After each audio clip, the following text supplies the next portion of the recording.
let's invite on the show Manas Agrawal, research analyst at Bernstein. Manas, wanted to get your thoughts in on the insurance numbers that came out yesterday. Yash was telling us that Axis Max Life looked good, but SBI Life was a bit subdued. What was your read of the numbers and what stood out? Thanks for having me first up. I think Life, after a strong Q3, has come up with a weaker Q, at least Jan. I think that ties in with their hesitation probably in the con call for Q3 results to give out a guidance for full year despite being trending ahead. I think HDFC Life was weak on Jan at least, and then others, yeah. So that is what it looks like on the life insurance numbers from yesterday.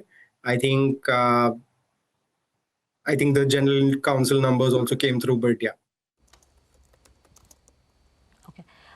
So HDFC Life is also very expensive. And you said that it's been a cautious start to this year, the January numbers. Should we expect some de-rating? Take us through the individual rating on the stocks. Sure. So I like HDFC Life, I like SBI Life and MaxFin. All three are outperform rated in my rating calls. I need to concede that HDFC Life, at least in the Jan numbers and at least YTD, does not seem to be in line with at least SBI Life and MaxFin. So that is what it is. But on valuations, I think all three names are now converged and have similar EV multiples. So not a lot of gap between the three franchisees. I would still say HDFC Life has better franchise strength in terms of distribution, in terms of product mix, and in terms of actuarial reporting. So there needs to be some amount of credit to them on that. On the valuation front, if you could argue, yes, that is how I'd put it. All three are rated outperform.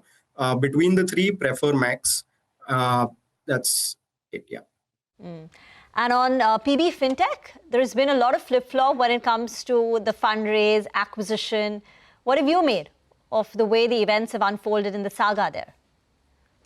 Correct. So I think the acquisition, they announced plans in the con call, and then they've announced that the board meeting is not happening. I don't know whether that's a deferral or a cancellation. It seems like they've called off the plans for now.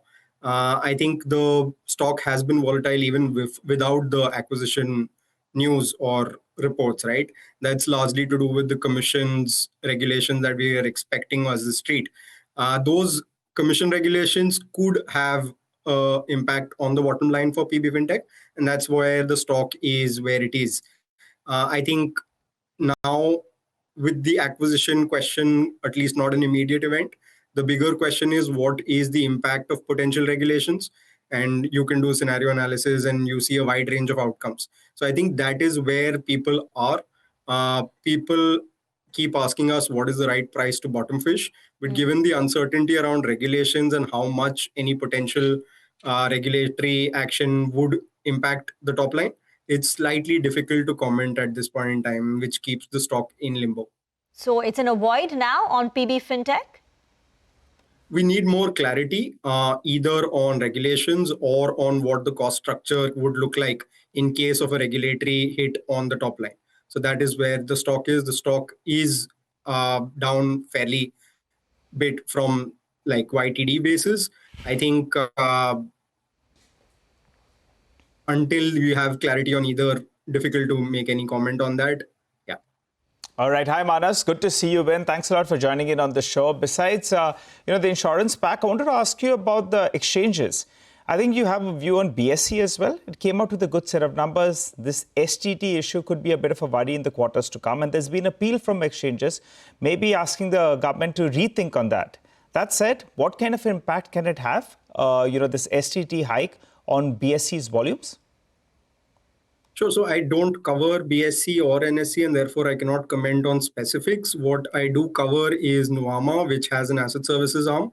But conceptually, if you think about it, right, a higher STT will eat into profitability for any derivatives trader, be it retail, be it HFTs, be it institutional money. Now, obviously, the spreads for HFTs are narrower than every other participant in the market, and therefore market making activity will likely get impacted the most. Retail, it's a question whether a higher STT really will drive volumes down for retail from a behavioral perspective or not. But overall, derivative volumes should come off more so in futures than in options. Fair argument is that HFTs operate more in the options leg of the market. So we'll have to wait and watch. I do not cover BSE or NSE, so cannot comment on specifics over there. But yes, I did see that they've said that they will make a representation to the government to review the changes in STT. We'll have to see how that plays out. Manas, thank you very much for joining in.